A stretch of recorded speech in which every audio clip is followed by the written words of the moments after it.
Hey there, guys. Sorry for the lateness of the video. I have kind of a cold, a lot of kind of fun stuff. I'll try and make this as painlessly as humanly possible, okay? But we're only talking about the religious wars as the last part of our Reformation unit. Something kind of happens in terms of this movement with the question of religion, politics, economics, all those kind of things that fall into this whole little mini unit we've had here. So let's set the scene for the religious war start off here. We do have the Reformation happen already.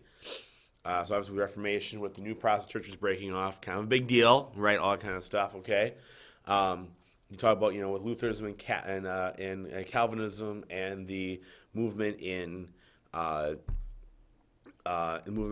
England with Henry VIII, all kind of stuff going on. Reformation, big movement here. With Reformation came the peasant revolts in Germany, or what is going to become Germany at some point, right? So your peasant revolt, you have Protestant revolts there, peasant revolting in Germany. You have the Habsburg-Valois wars that have been going on this whole time as well. So basically, essentially, the French and Holy Roman Empire do not get along. The Valois and the Habsburgs hate each other with a burning passion. Okay, we're talking Bears, Packers here, if you will. Right? They're all political. Okay, you have Catholic country fighting, trying to get more land, that kind of stuff. Eventually, they end fighting in 1559 with the Treaty of Cantal-Cabernet, Cabernet. But you know, tensions still there. Okay, they're probably the two biggest powers in mainland Europe, and they're going to be fighting for control. So those two groups are trying to keep each other in check for quite a while here. What do we call Germany? Right, still very fragmented. Holy Roman Empire, little princedoms, all that kind of stuff. Certain groups, a lot of Lutheranism has spread. Other ones stay Catholic. And lastly, here, France is unique. Okay, France with Francis the First and all these guys choose politics over a united religion in Europe. Okay, England has united religion, right, with the state law kind of stuff. France chooses politics. They're going to play politics over everything, and it'll be the French kind of idea here. So we have a lot of religious wars that take place. Let's talk about Spain first, right? Spain, we left them off with Francis and with Ferdinand and Isabella. They're doing the Inquisition, all that kind of stuff in the late 1490s, early 1500s. Understand that Spain at this time also owns the Netherlands, right? And so Spain is going to try and target both the Netherlands and England, right? Calvinist movements are in the Netherlands, Calvinists, or the Anglican Church in England, where Philip II tries to weasel his way into, with Mary and Elizabeth, all that kind of good stuff, right? That's a big issue. Okay, and Spain will try and keep those areas Catholic or make those areas Catholic versus being Protestant. So that's one big thing we got to think about is Spain and those areas. We have French Catholics, right? France is considered the Gallican Church a Catholic state, but yet there are Protestants in France called the Huguenots. And the Huguenots are going to fight a civil war in France. So we're going to see that become a big deal. The HRE is again going to try and bring Catholicism back to Germany, and eventually we'll have eventually come next unit we'll have a civil war among Protestants in England with Puritans and Anglicans. So while right religious wars still a big deal, okay, sectarian violence is an issue. Okay, the idea of these two groups fighting against each other. So let's talk about Philip of Spain here. All right, here's Philip of Spain, very good looking dude, rocking the Habsburg jaw. Okay, nice beard as well. Okay. I understand that this time is Spain's golden age. We'll talk about after we get through our next test here. Due to the commercial revolution, exploration, all that kind of stuff, Spain is rolling in the dough. Okay, Spain is the man of Europe right now. Okay, and Philip II, who is the grandson of Charles V, is going to be the dude here as well. Okay, this is the man right here. Okay, of Europe. He's young, he's handsome, all that kind of cool stuff. He's hip. He's got a nice job. Anyway, one of the things he builds is called the Escorial, the Great Palace. Okay, this is his palace he builds. All right, it's a monastery, it's a mausoleum. It has all these things combined into one, right? Catholic state. Remember, that's why there's a monastery in there. It's also in the shape of a grill. Memorialize St. Lawrence, who died that way. But he really shows this whole palace here with the fact that his church and cathedral in here really does show its commitment to Catholicism as well, kind of stuff going on. When they did wage war. Okay, he kind of continues on that the reconquista, you will, by targeting the Muslim Turks in what's now Turkey. Right, his big issue was Mediterranean shipping. So Turkey had a lot of power in the Mediterranean in terms of their shipping power, and they were really controlling a lot of things shipping wise. Whereas he sent his navy, his all kind of stuff to kind of take them on and keep that going. It was essentially not a crusade, trying to kick Muslims out of the Mediterranean Sea, which ends eventually in 1571. But he fights that battle for a long, long time. At the same time, while that's going on, he has the Dutch revolt. So Philip leads the Inquisition in the Netherlands because he wants to fight against the Protestant Reformation there, and especially against Calvinists. Now, you have Spanish leaders, and the Dutch are not fans of this. Go figure, right? All right. So you have certain groups, certain areas of the Dutch lead a rebellion against Spain. It was led by William the First. Also was William Orange. Also was William the Silent. Interesting name for him, right? But he's one of these great leaders who leads the northern provinces against Spain. And so there's lots of riots against the Catholic Church, against Spain, all that kind of stuff happening here. And so you're going to see this big movement happen. Now, England backs these guys up. They back up the Dutch going against the Spanish. And that's Elizabeth I doing her little foreign policy deal, all right? The biggest thing here is trying to knock down Spain's empire. We're going to see this balance of power already happening as part of this religious wars idea. There's politics involved here too, right? So eventually, after years of fighting, they're going to fight wars essentially until 1648, pretty much. You're going to see wars. But eventually, there's a United Provinces or Dutch Republic in 1581, but there's still fighting happening between Spain and the Netherlands for a long, long time. Philip's empire starts crumbling away, if you will, okay? One of the big things here is that here's Spanish Netherlands, okay? This is what Spanish Netherlands were considered. So modern-day countries, you have Denmark in here, you have the Netherlands, you have Luxembourg in here, you have Belgium in here, right? They're all under kind of Spanish control, and they agreed with deals with the Spanish, all that kind of stuff, all right? So there's bishoprics, general lands, Dutch Republic, that these guys up here break away. This is the orange lands up here. We have orange, very, very fitting. One of the things the Dutch do is they close the Scheldt River, and they actually flood the whole thing, right? And the Dutch actually flood their whole landscape to stop the Spanish. Kind of smart, okay? It's like almost like a scorched earth kind of policy. But by flooding this land, the city of Antwerp, Netherlands, becomes kind of obsolete in a way, okay? It actually closed down the river as a commercial center and doesn't happen anymore. But the city of Amsterdam does, right? Obviously, Amsterdam, today famous for its red light district and copious amounts of marijuana, does become a very, very important commercial city at this time. And at the time, actually becomes one of the most important commercial cities, having more banks and mercantile centers than pretty much any place else in Europe. It becomes the commercial city, all because the Dutch had to flood the Scheldt River to stop all of the commercial trade that happened that way. Kind of cool.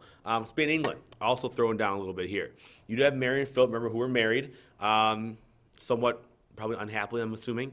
But, Mary, the Bloody Mary, who, burning Protestants. Philip trying to become king of England as well.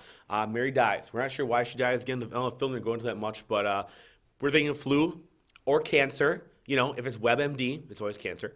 Philip once again made his famous quote of, "I felt a reasonable regret for his death." Nothing says love like that. Philip, by the way, tried to marry Elizabeth because remember his goal being king of England. She, like everyone else, shoots him down. So Philip then wants to invade England. It's the whole Spanish Armada thing, right? Now he has twofold here, right? Threefold, fine. One, he got rejected. He crashed and burned. That's one reason, okay? Not official, but still, okay? Two, he wants to get revenge to the Netherlands. Remember, Elizabeth helped out Netherlands against Spain. So, a little bit of payback coming here. Lastly, he's going to pull a line from Donald Trump. He wants to make England Catholic again, okay? And he would have, right? He would have been king if him and Mary lived. They had a son. He would have been king. Or his kid would have been king of England and probably made a Catholic country again. So he wants to make England Catholic again. So he does this. He sends a Spanish armada. Understand this. Spain is the naval power of the world at this time. All right? Power of the world. He has an army of 30,000 people to invade England. He has 151 ships, 28 special warships that are built especially for this invasion, having all kinds of hot guns, that kind of stuff too, okay? England doesn't have that ton of stuff, okay? England this time are pirates. Their experts are Sir Francis Drake, Sir Howard of Effingham. Their jobs are pirates, right? They use speed, they cheat, all that kind of stuff, right? To get rid of the larger Spanish ships. They essentially are pirating, if you will, okay? And we see a lot of things here happen at the Battle of Gravelines, where the ships kind of come together. The Spanish use this big crescent formation. Their goal is to surround the English ships, bomb them, and then board them. The English even take a bunch of ships, set them on fire, and throw them into the mixture, trying to ignite all the ships and blow them up. Yeah, fire ships. How sweet is that, right? Essentially, because the English have smaller ships, they stay out of range, they reload faster, and kind of do this little duck and weave in and out kind of deal here to take out the Spanish Armada. Essentially, at the end, after an 8 hour battle, English ships are out of ammo, Spanish ships are damaged, and they lay on.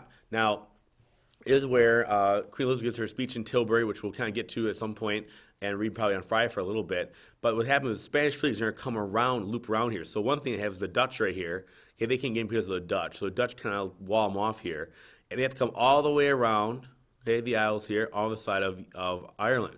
Where they get hit? A storm, right? The storm takes out almost all the Armada over here. Remember, they went with 151 ships with 30,000 men. By 30,000 men. By the time they get back, they have 67 ships and 10,000 men by the time they get back. By the way, in England, lots of guys died too. 1,000 soldiers died in England waiting on ships over here for Spain to come back, and they never came back. So these guys literally starved on their ships, and most of them didn't get paid either. Big factor is that now Spain starts falling as a world power. England starts developing their own trading systems. Protestantism is in England to stay. Catholicism is not coming back, and we're going to see Spain slowly start to decline. Look at next unit. Lastly, the French. Here you go, Jeff. All right, the French fight 9 civil wars between 1550 and 1600. Okay, understand that you have Henry the Son, Henry II, he was son of Francis I, fighting against the Habsburgs. Now he actually marries into the Medicis of Florence. Right, this is Catherine Medici. Okay, and his husband. In fact, though, even though they had this political marriage, right, he was really in love with his mistress, who was 20 years older. I don't judge, whatever. Okay. The issue is that while Henry is doing this stuff, he's doing very well until he dies in a jousting tournament. And with him being dead, right, all of their noble families try to take over the kingdom. Henry did have 3 sons, which is great, okay?